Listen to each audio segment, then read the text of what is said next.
বৰপেটাৰ প্ৰতিষ্ঠিত শিক্ষাগুৰু অনুৰাগ ছাৰ, দশম শ্ৰেণীৰ ছাত্ৰ ছাত্ৰীসকল, তোমালোকে জানা যে ১বিংশ শতিকা এতিয়া বিজ্ঞানৰ যুগ, হয়নে নহয়?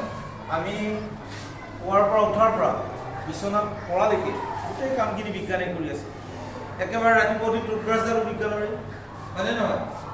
বিচনাখন যদি তুলি লৈ পেলাই আৰম্ভ কৰিছে সেইখিনি বিজ্ঞানে। খোৱা বোৱাৰ পৰা আৰম্ভ কৰি একেবাৰে সৰু বেজী এটাৰ পৰা বিঘটা কৰা যন্ত্ৰলৈকে, এটা সাধাৰণ বন্দুকৰ পৰা একেবাৰে নিমিষতে পৃথিৱী ধ্বংস কৰাৰ পৰা ক্ষেপণাস্ত্ৰ মৰণাস্ত্ৰলৈকে, হয়নে নহয়? পেডেল মাৰি চাইকেল চলোৱাৰ পৰা একে ৰকেট মহাকাশ যানলৈকে গোটেইবিলাক বিজ্ঞানৰ অভিনৱ আৱিষ্কাৰ। এনেকুৱা সময়তো কিন্তু আমাৰ ইয়াতে কিছুমান অন্ধবিশ্বাস বা কুসংস্কাৰে কি কৰি আছে, এতিয়াও কাম কৰি আছে। এতিয়া আমি এনেকুৱা অন্ধবিশ্বাসবিলাক বৈজ্ঞানিক চিন্তাভংগীৰে কি কৰিব লাগিব, দূৰীকৰণ কৰিব লাগিব। মই সৰু এটা সাধাৰণ এটা কথা কৈছোঁ তোমালোকৰ, এটা বন্ধ কোঠা বহুত দিন যদি মানুহ নাথাকে তেতিয়া কি কৰা হয়, মানুহে আমাক কি কয়, তালৈ যাবলৈ নিদিয়ে। কি কয়, এটা আমাৰ কি অন্ধবিশ্বাস। একচুৱেলি হয় জানো? নহয়।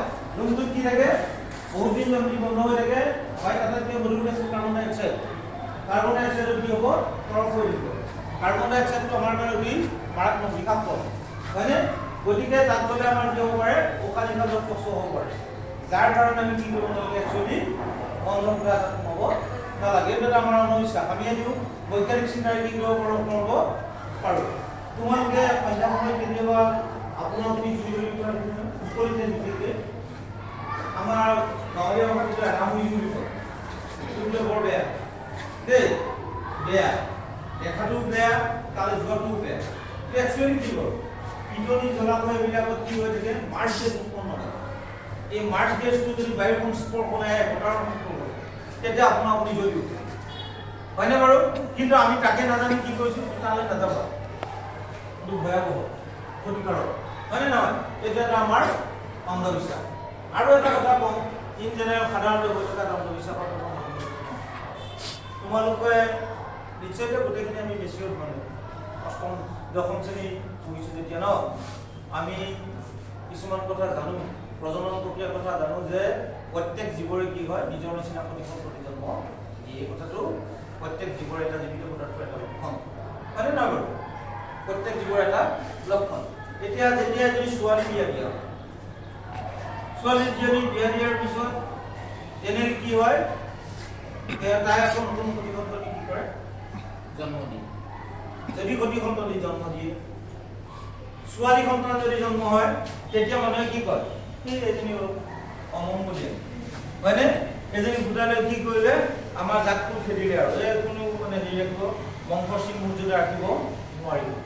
ছোৱালী সেইটো হয় জানো বাৰু? সেইটো নহয়, হয়নে বাৰু? ছোৱালীজনীয়ে অকলে সন্তান এটা জন্ম দিব নোৱাৰে। সন্তানটো জন্ম দিবলৈ হ'লে কি লাগিব, দুটা দুজন কোষ মিলন মিলিত হ'ব লাগিব, কোষ আৰু স্ত্ৰী দুইটা দুজন কোষ মিলিত হ'ব লাগিব। মই ড্ৰাইগ্ৰামটো এটা দেখুৱাই দিছোঁ, দেখিছানে? জেনেৰেলি কিছুমান প্ৰাণী, চৰাই তৰাইৰ ক্ষেত্ৰত কি হয়, কণীটো কিমান উষ্ণতাত কিমান তাপত নিষিক্ত কণীটো যোজন ঘটিছে তাৰ ওপৰতে লিংগ নিৰ্ধাৰণ। শামুক আদিৰ নিচিনা প্ৰাণীবিলাকে আকৌ কি কৰে, লিংগটো নিজে নিজে চেঞ্জ কৰিব পাৰে। কিন্তু মানুহৰ ক্ষেত্ৰত এই সম্পূৰ্ণভাৱে জিনীয়ভাৱে নিয়ন্ত্ৰিত হয়। মানুহৰ ক্ষেত্ৰত এই কি হয়, জিনীয়ভাৱে নিয়ন্ত্ৰণ হয়। গতিকে জিনীয়ভাৱে যদি নিয়ন্ত্ৰণ হয়, তেতিয়াহ'লে পুৰুষ আৰু মহিলাৰ পৰা অহা জিনটোৱে কি কৰিব, নতুন সতি সন্ততি জন্ম দিব, হয়নে বাৰু? এতিয়া আমি ছেক্স ডিটাৰমিনেশ্যন, লিংগ নিৰ্ধাৰণ কেনেকৈ কৰিম আমি জানিব লাগিব। বা সন্তানটো নৱজাতক সন্তানটো পুৰুষ হ'বনে, মহিলা হ'বনে, বা ল'ৰা হ'বনে, ছোৱালী হ'ব, আমি কেনেকৈ জানিম, হয়নে বাৰু?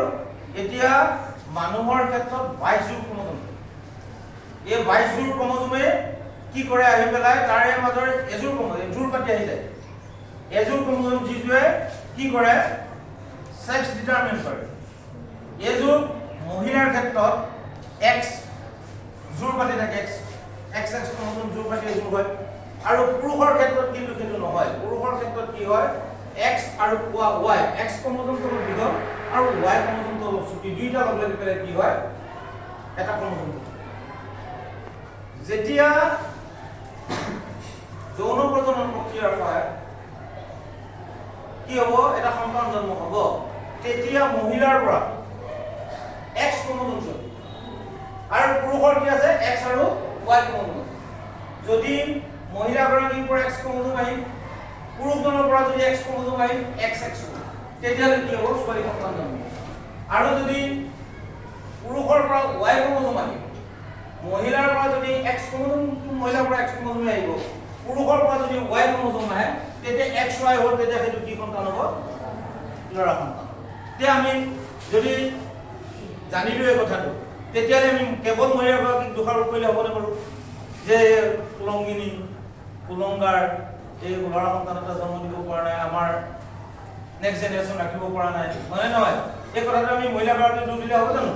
নহ'ব। তেতিয়াহ'লে এইটো এটা আমাৰ কি আছিলে, অন্ধবিশ্বাস আছিল। এই অন্ধবিশ্বাসবিলাক আমাৰ মাজত থকা এনেকুৱা অন্ধবিশ্বাসবিলাক আমি বৈজ্ঞানিক চিন্তাভংগী, বিশেষকৈ তোমালোক এতিয়া যিহেতু দশম শ্ৰেণীত পঢ়িছা আৰু কাইলৈ পঢ়িলে কোনোবা ইয়াৰ পৰাই চায়েন্স পঢ়িবা, মেডিকেল চায়েন্স পঢ়িবা, কোনোবা ইঞ্জিনিয়াৰিং পঢ়িবা বা কোনোবা অন্য বিভিন্ন দিশত যাব আগবাঢ়ি, মই আশা ৰাখিছোঁ তোমালোক বিভিন্ন দিশত ভালদৰে আগবাঢ়ি যোৱা, সুনাম কৰি আছা। তো আমাৰ যি অন্ধবিশ্বাসবিলাক আছে, বিশেষকৈ আমাৰ গাঁৱলীয়া সমাজত এই অন্ধবিশ্বাসবিলাক আমি কি কৰিব লাগিব, দূৰ কৰিব লাগিব, হয়নে? এই অন্ধবিশ্বাসবিলাক বৈজ্ঞানিক চিন্তাভংগীৰে কি কৰিব লাগিব, আমি আঁতৰ কৰিব লাগিব। আমাৰ মাজত ছাৰ ভালে ছাৰ পাইছেহি যে মই ছাৰক নিমন্ত্ৰণ কৰিছিলোঁ এই বিষয়টোৰ লগত, এতিয়া ছাৰো আহি পাইছেহি শেহতীয়াকৈ। এতিয়া গম পালানে বাৰু, আমাৰ মাজত থকা যিবিলাকত মানে অন্ধবিশ্বাস বা কুসংস্কাৰ, এই কুসংস্কাৰবিলাক আমি বৈজ্ঞানিক চিন্তাভংগীৰে কি কৰিব লাগিব, আঁতৰাব লাগিব। তেতিয়াই আমি কি হ'ব পাৰিম, বিজ্ঞানৰ দিশত আৰু এখোজ বাৰু আৰু এধাপ কি কৰি যাব পাৰিম, আগবাঢ়ি যাব পাৰিম। কাৰণ এতিয়া আৰু বিজ্ঞান পিছ পৰি থকা উন্নতিৰ শিখৰত, হয়নে নহয়? এনেকুৱা উন্নতিৰ শিখৰত থাকি পেলাই যদি আমি নিজকে পিছলৈ নি থাকোঁ, তেতিয়া হ'ব জানো? নহ'ব ন? ঠিক আছে, ছাৰো আহিছে, ছাৰো এই বিষয়ে দুআষাৰ